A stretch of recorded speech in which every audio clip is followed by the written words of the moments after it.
stood with you in the night. It begins, the light from the middle, where I first saw you with my eyes.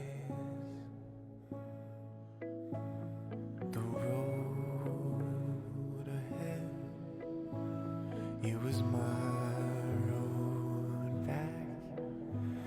I take it all the way to you. When I return to center, I return to center.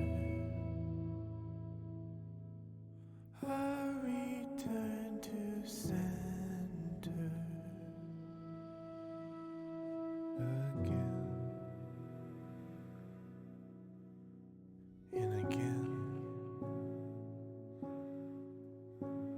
and again.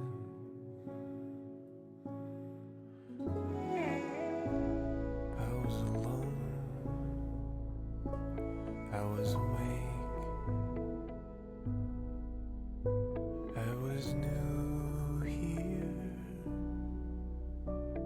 I was real. It was all enough till it all ran out, and I looked within, I was found again. I returned to center, I returned to center, I returned to center again.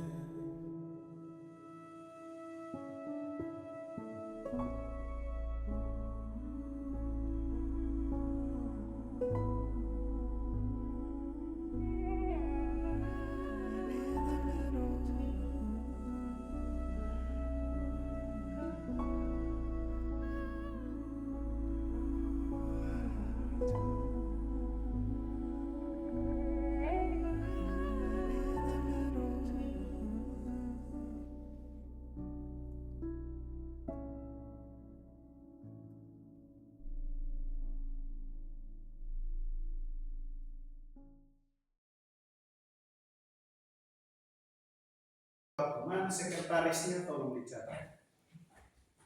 Oke, sekretaris tolong catat nih. Masuk kelas tepat waktu. Yang kedua, kelompok kedua, menjaga keamanan, kenyamanan dan kebersihan kelas. Menjaga keamanan, keamanan dan kebersihan kelas. Sudah?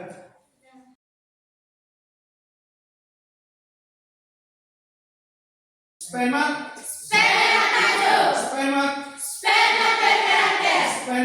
Spenmat pasti bisa. Yes, mama. Silahkan dulu.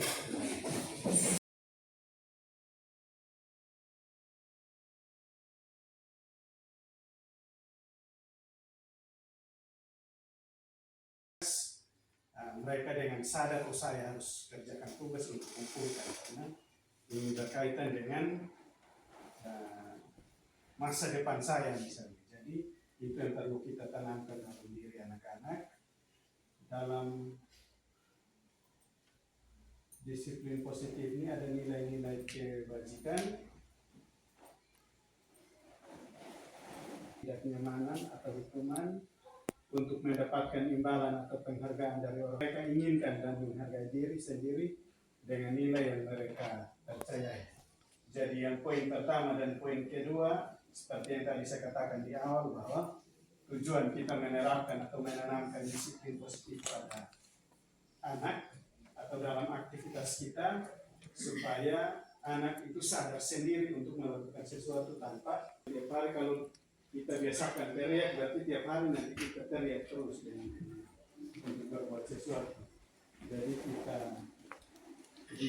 dan saya pikir ini sebagian sudah kita buat, yang lain kita masih melanggar. Jadi mungkin dari berbagi ini kita, tadi ada nilai positif, dan kita kembangkan, yang nilai negatif kita menghilangkan. Itu tidak kerja tugas berarti itu, kalau tidak berlutut berarti, nah itu yang salah sebenarnya.